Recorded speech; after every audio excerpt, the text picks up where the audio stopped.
Welcome to the Daily Reset for Success show. We are so tickled that you're here today. Our special guest host is Ilene Dillon. She's become a regular. We just love her. And today she's going to be talking about healing from the inside out. So, hello, everyone.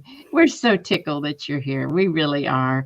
And hello, Marian LaSalle, our wizard, the technology wizard. Say hi, Marian. Hi, Marian.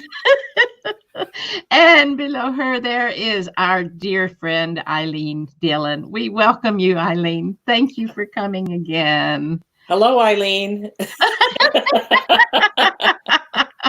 Oh, we love to start off with laughter because that's what it's all about.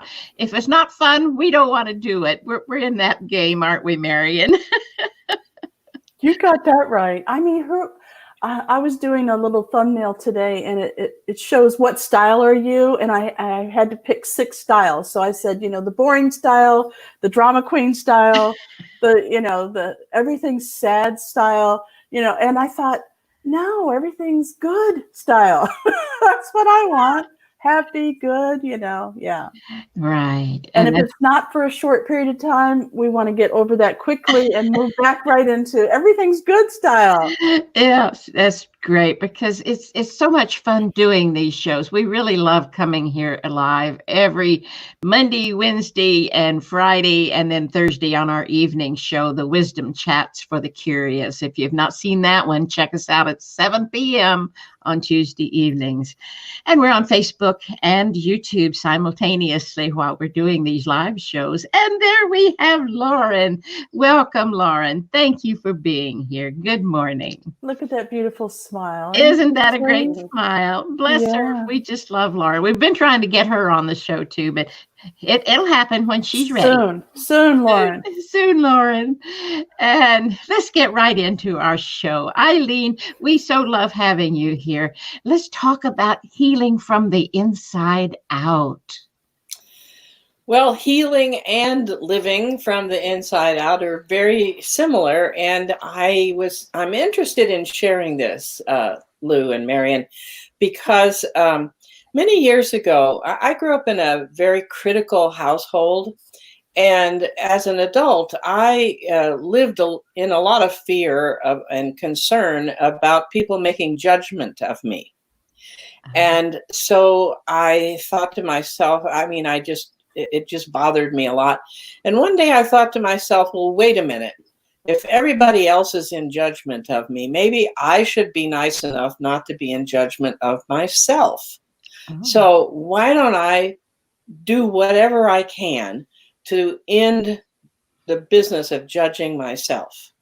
And so I did. If I caught myself going, well, that was a stupid thing to do, I would say, oh, well, that you were doing the best you could at the time that you were doing it. And, we're going to let that go, or I forgive you, or, well, that's interesting. Or sometimes I could even laugh. But the most curious thing happened is once I ended the judgment of myself, other people also stopped judging me.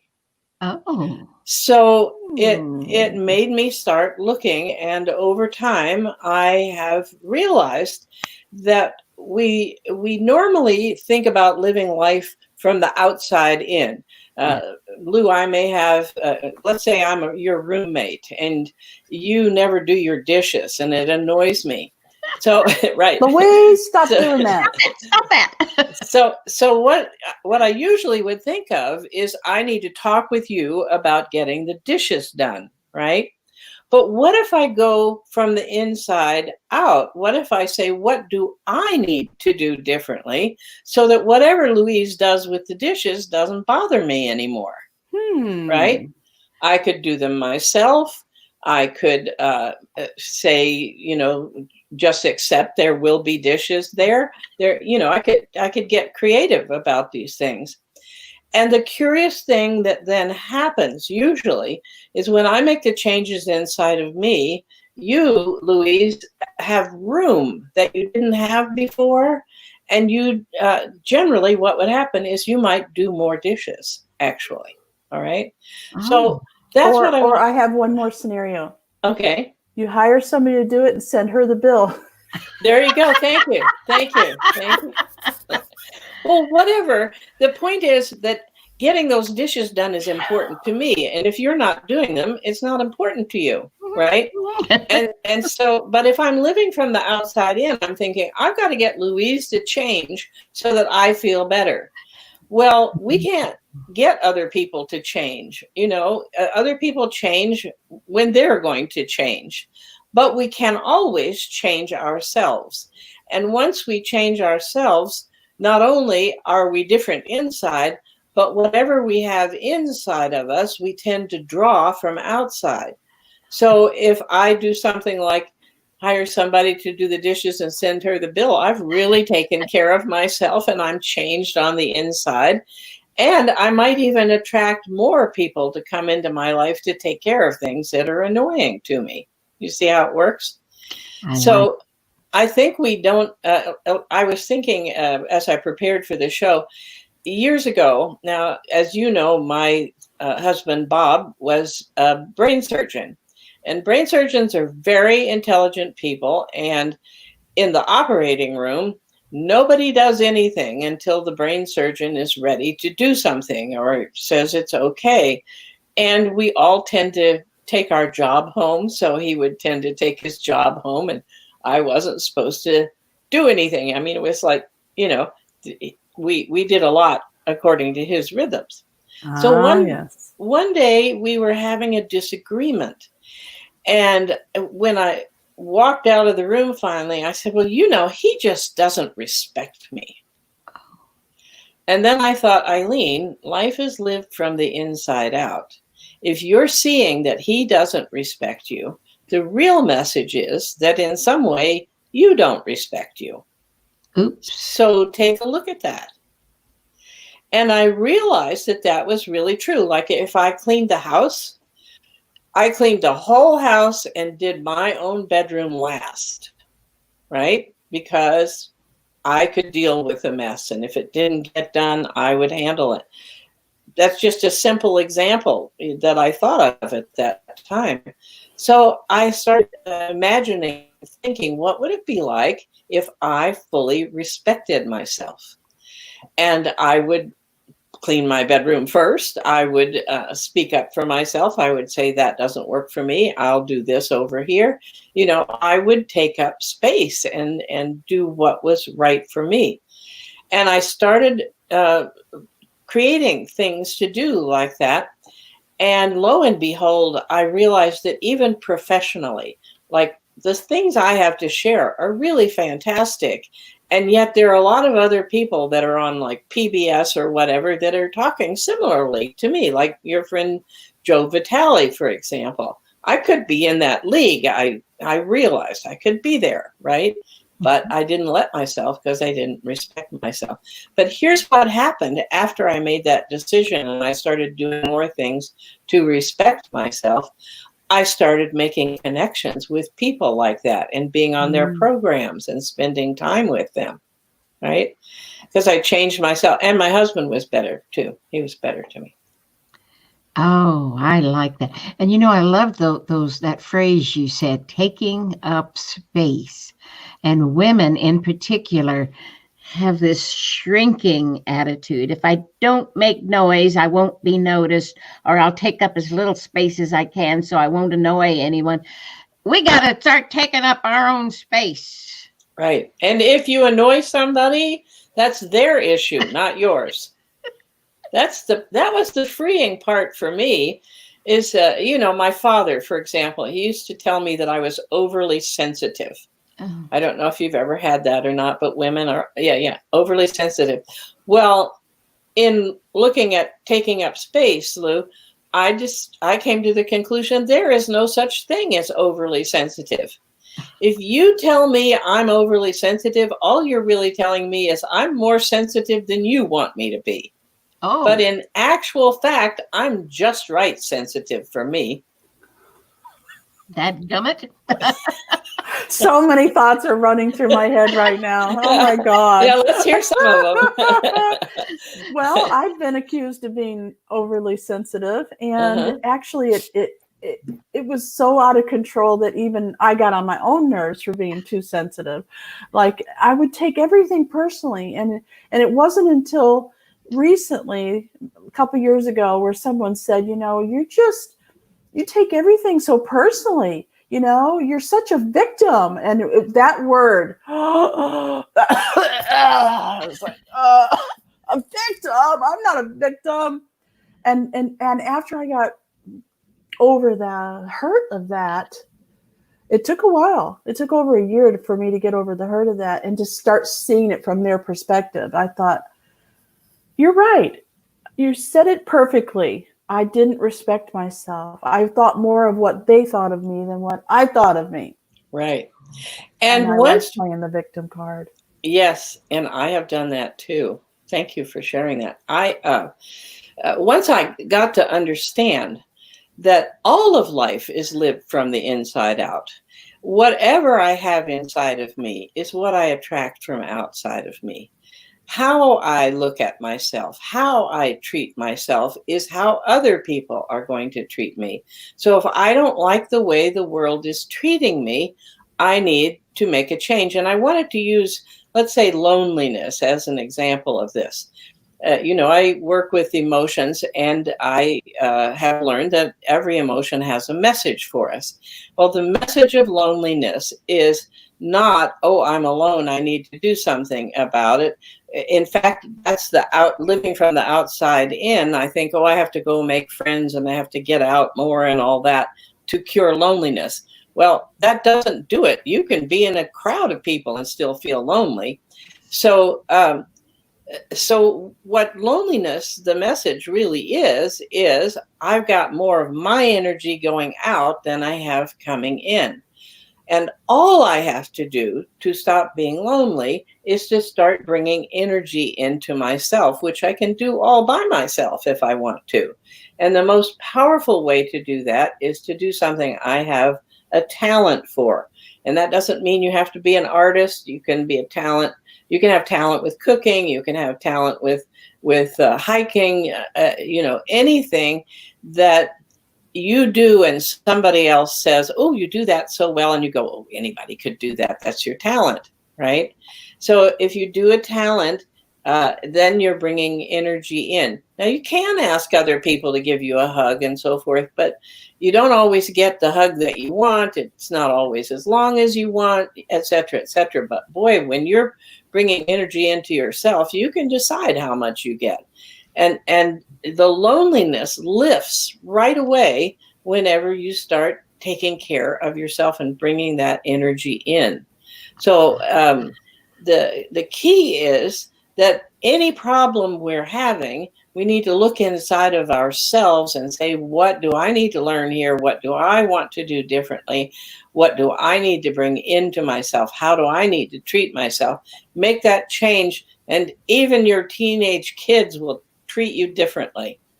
Wow. A lot of it is that poor me attitude that a lot of women, and I'm sure men too, but I can see it in a lot of women. Oh, poor me. I have such a hard life. My husband doesn't pay attention to me. Oh, my housework is so overbearing. Me, me, me, me. Well, that is one way of looking at things. I've been self-employed for 50 years, and I work hard. I work a lot. And the way I've learned to handle all that work that needs to be done, I turn around and go, who makes my schedule for me anyway? Because if I don't like it, it's me that made the schedule. It's me that can change it. It's not, as you're talking about, Marian, victim, it's not somebody else who's doing it to me. And even if there's somebody else there, like a spouse, I'm the one who agrees to do it that way, and I can make a change. Yes. Take charge Absolutely. of yourself. Yes. Well, not only do you feel better, but your relationship runs better because your spouse or your partner They don't like hearing you go, oh, poor me, I had so much work, I worked hard today. And many times that leaves us angry. Oh, you're going to sit there while I made the dinner and now I'm doing the dishes? Are you kidding me? You know? I've heard that one. Do you have cameras in my house or something? I don't. No, they all reflect back on me. I go through the same kinds of thing. Oh, we're all the same under the skin, aren't we? Oh, I know. I've said those words. So I cooked, now I'm cleaning, and you're sitting there watching television. Oh, Yeah. dear. It's the housewife's her theme song. That's Yeah. what You it is. know, when I was a child, I'll never forget this. It's like a movie that plays in my head. You know, when I think about this, my mother did all the housework, all the cooking, all the cleaning. Yes, she had a servant or a maid. What they called them maids back then, but really, she was in charge of 5 kids, a husband, and his mother. I mean, this woman had a lot on her plate. Okay, and we were all crazy. You know, her kids just were out of control.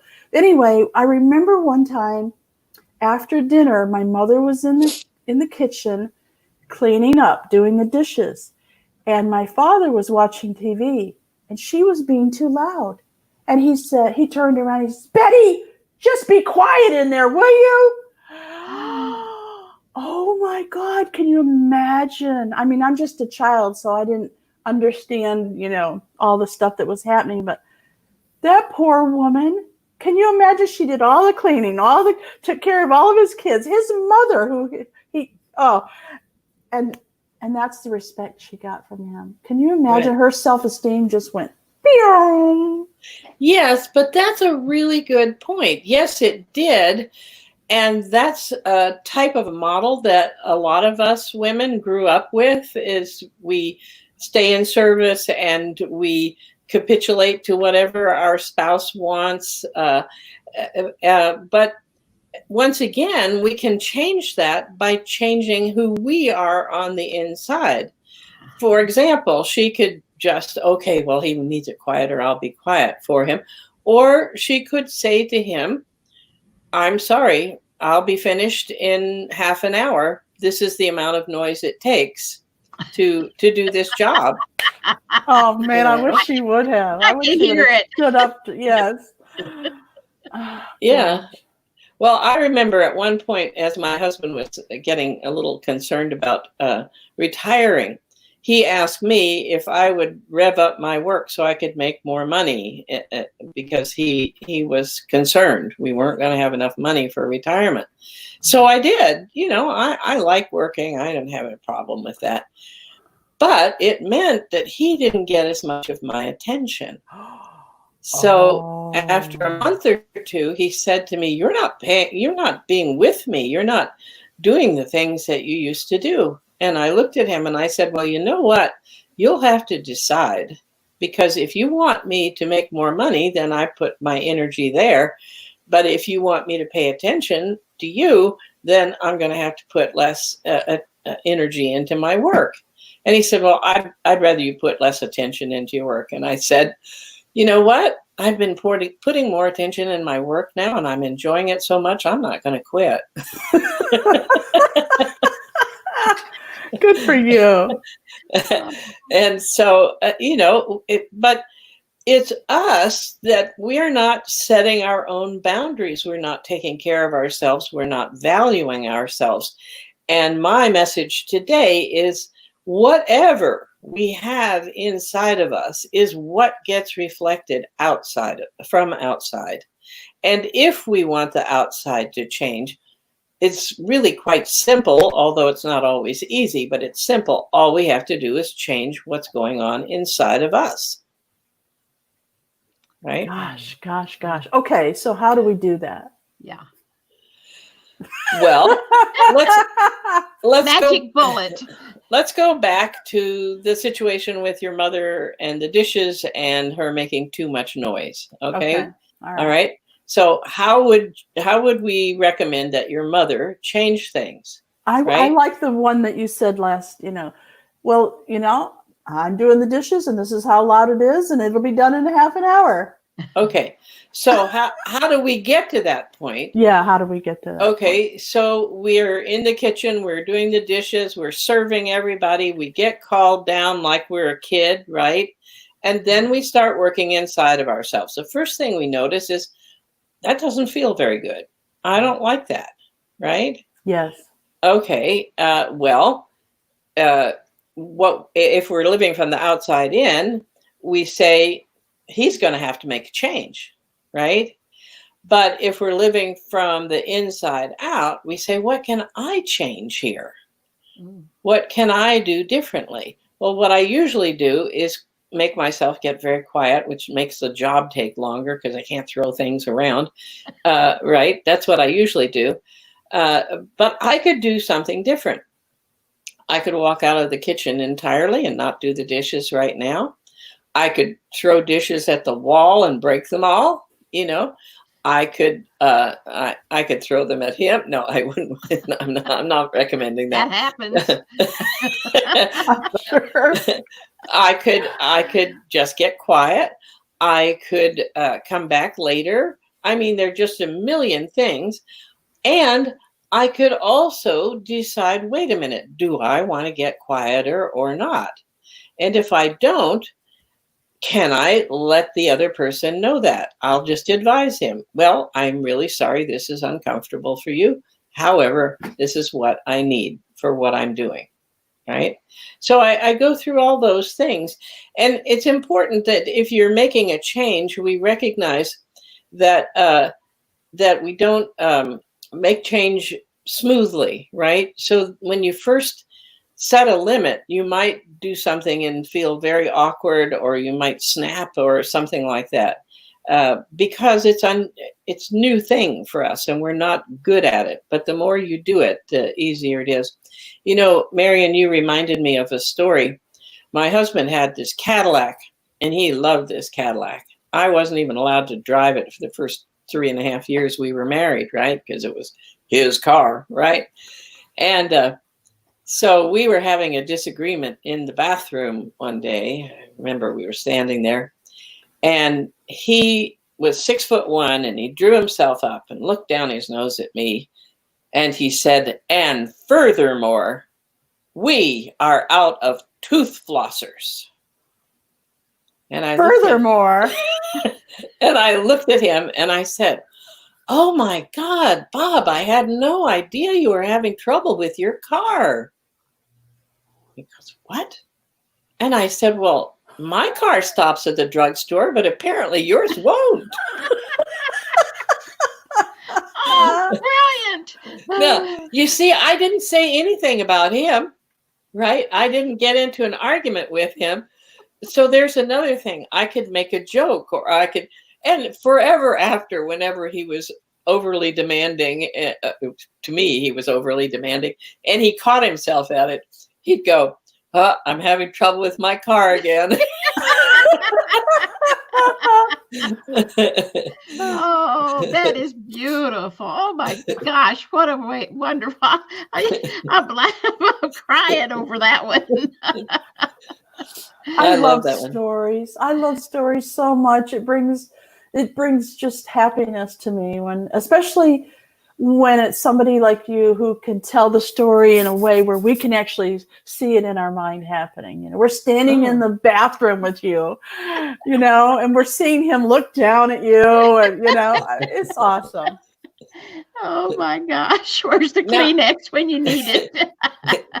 He really was a loving person and a kind person, but years of being a featured racehorse in life leads you to operate as if everybody around you should do what's right for you, and that was something I was dealing with. And I was always grateful that he was my third husband, because I had to get strong enough to deal with him. I couldn't have done that when I was younger.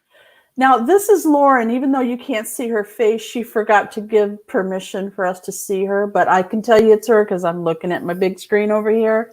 And she says, "You could also say, 'Sweetheart, if you would please help me with the dishes, then we would have more time together.'" Yes, that's a wonderful one. Who is this, This is Marian? Lauren Vines. Oh, it's Lauren again. Hi, Lauren. It's the same lady that.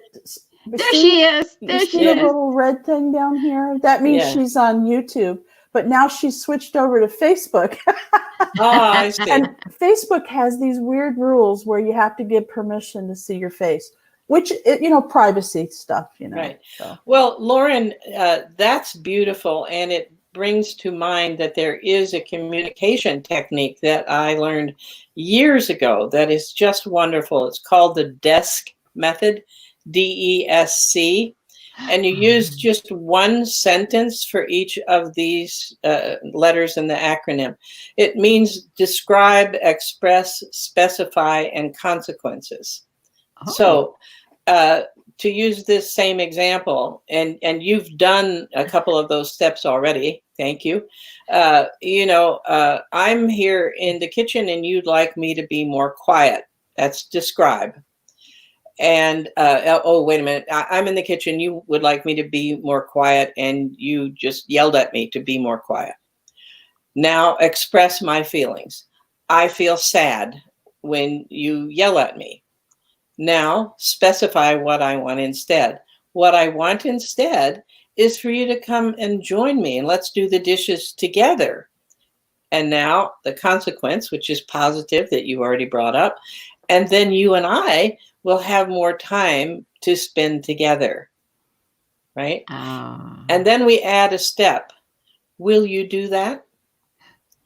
Now, my daughter took communication at the University of California in Davis, and in her master's degree program, she was a teaching assistant, and she wanted to teach this to her students who were mostly engineering students.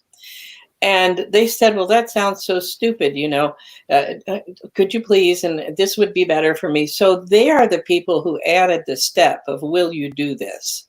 And I thought it was very, very helpful. They said, no, we don't want this thing.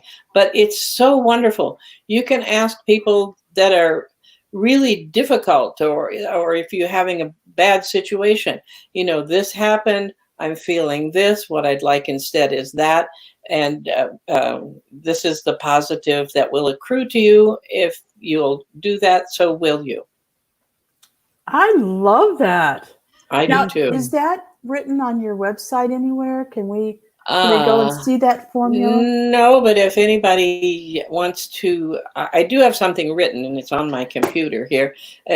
Just send me an email. You have my email address there, right? I do. And for those of you who are listening on a podcast, there is a description down below with the information on how to reach Ilene, but I'm going to give it to you anyway, verbally. So it's Ilene, ILENE, at emotionalmasteryforlife.com.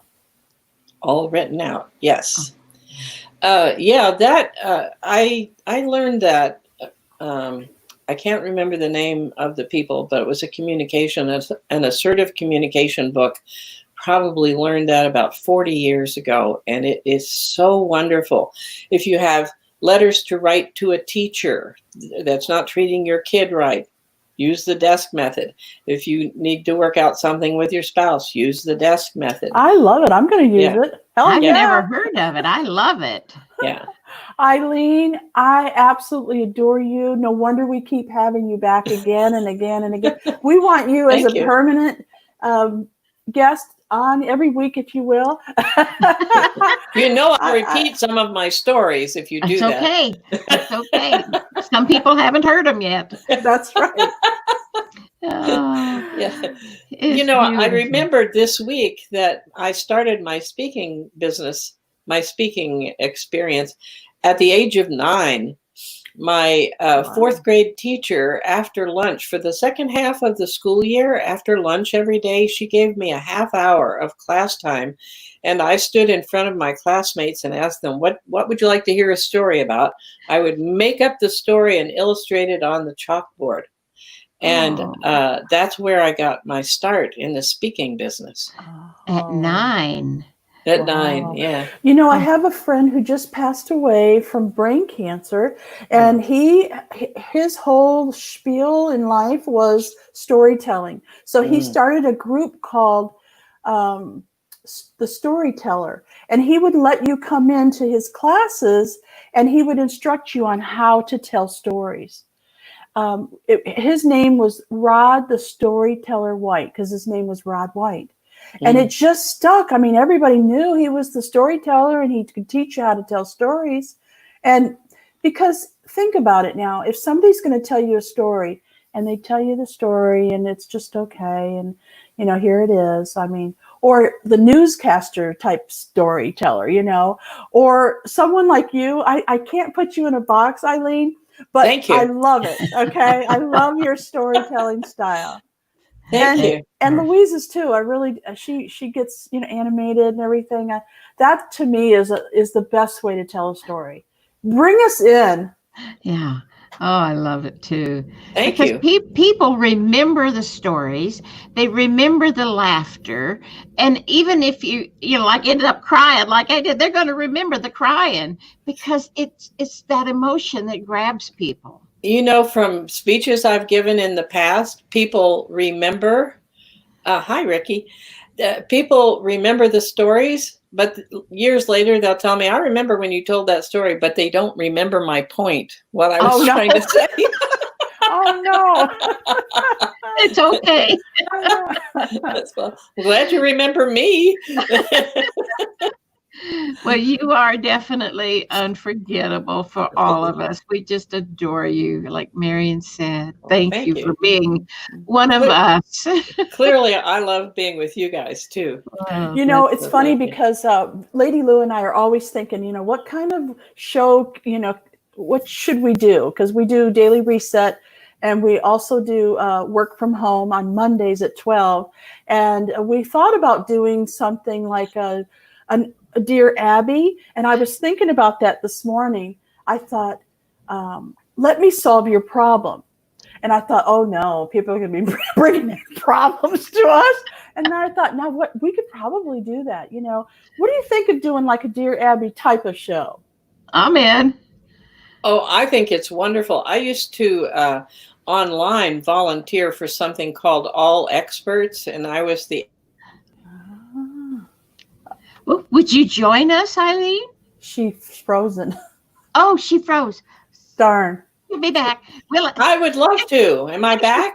Yes, you're back. Oh, we can make a brand new show. How about that? Oh my gosh. I could spend all my time with you, even long distance. Well, I've already offered Ilene my spare bedroom when she comes to Texas. That is true. You have. Yes. Fantastic. That is true. Good. Yes.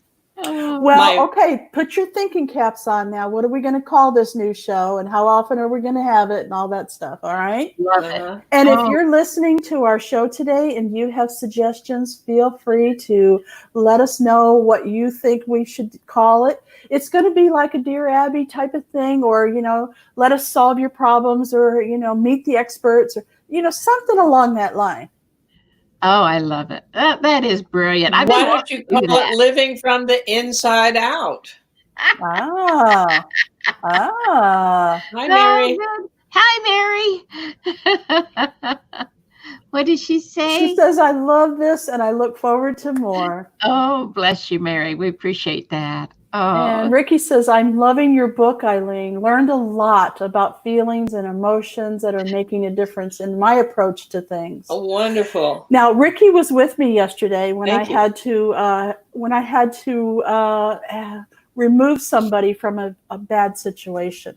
And she could see, she knew I was shaking so bad that she had to help me get my gloves on. Honestly, it's wonderful. I thank you so much, Ricky, for being with me and helping me through my issue yesterday. We were talking about how emotional I was, and good thing. Just to mention, the name of the book is Emotions in Motion, and it's on Amazon or my website. Right. But that's great. Great that she's been reading the book and she could help you with your emotions right there.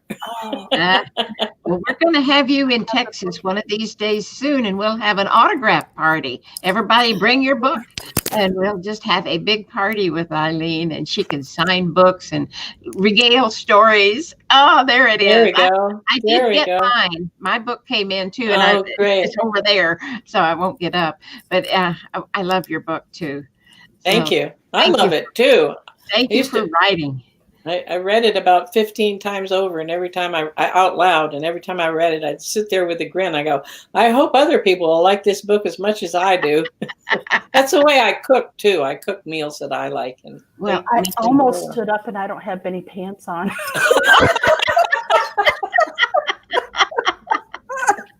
I went to go get your book. I thought, Well, I have to tell you, the other day, yesterday, I guess it was, Peggy Sue, I was on a thing with her, a focus group, and I think it was that she said that. And one day, Lady Lou didn't have any underwear on during the show. I said, no, I did. I had underwear. I just didn't have slacks.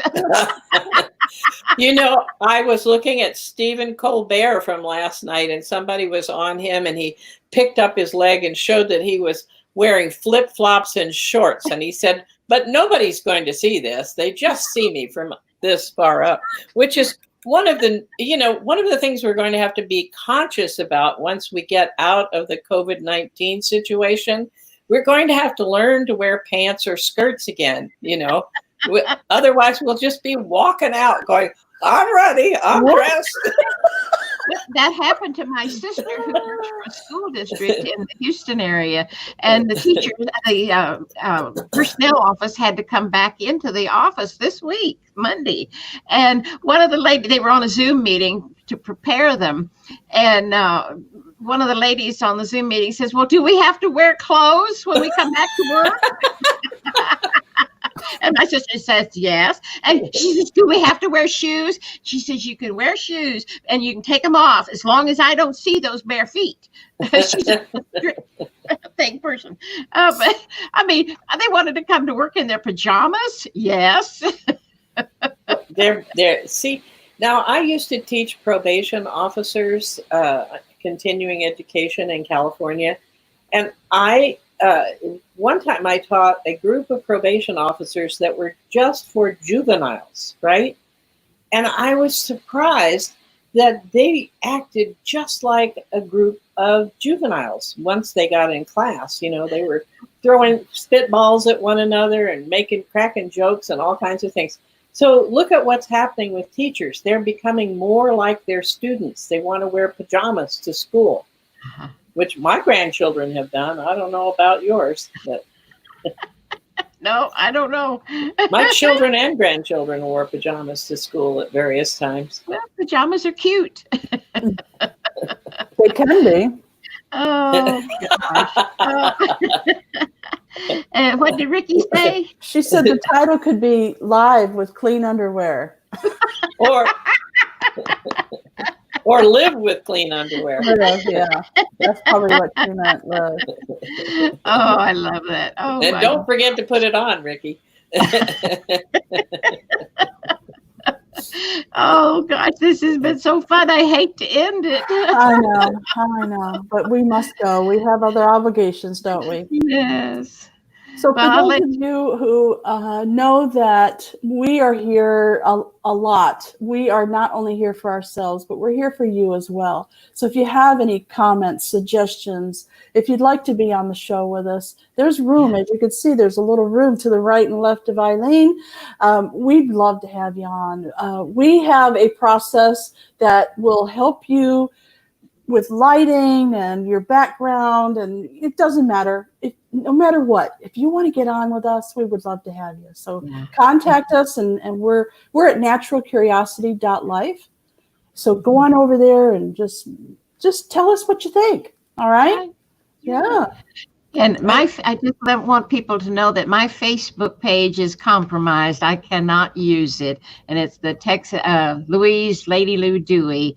That it's just dead in the water right now because I can't find a lost password. So I'll have to have a new Facebook page quickly. There's another program title, The Lost Password. Can't do anything in life unless you find that password. Password. Oh, what fun. What fun. Thank you again, Eileen. Oh, beautiful. Laughter for living. There you go. That's a good one, Ricky. Nice. Hey, I was Nice. thinking, Ricky, you should come on here and we could all talk together. Let's That's do a Let's right. joint do one. it. Let's That's do it. I know she would love to. Well, we You could can- have. Go ahead. Well, she could bring some of her food. That's what I was thinking. I'll bet you that's what you were about to say too. Well, I was going to say we could have guests, the three of us, and then we'd have guests, like Ricky would be a guest, or you out there, you could be a guest. Lauren, you could be a guest. We'd love that. Mary. Good. Mary. Oh, Mary is lovely. She's got a sense of humor that won't quit. I love that woman. So we got a whole new show going now. Well, I'm so grateful. You know, in the early part of my life, I was so loaded down with emotions that we consider negative that I didn't laugh well. I couldn't laugh freely, and so it's a real delight to me. And you guys really stimulate it. If there's, you know, maybe laughing through life. There's another title, Laughing Through Life. How about that? I like that one. Mm-hmm. Because laughter, it stimulates your organs, it makes you cry. It just livens your body. Ricky just wrote, "It's hard to squeeze the food through the ether." I'm sorry, Lou. She really distracted me. Oh, I love it. I love it. You were saying, I apologize. That was too good. So Ricky McKenna, for those of you who are still with us laughing here, she is a registered and certified nutritionist and certified in whatever. There's lots of certifications going on with her life coaching. Life coaching? Come on, help me out here. Life coaching.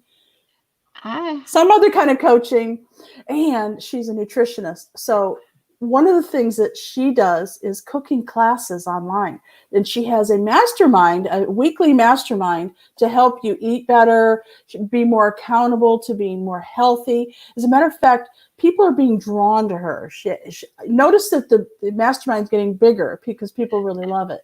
And there's a picture I have of her that I just took like a screenshot, and she's holding up one of her dishes after she did her cooking show.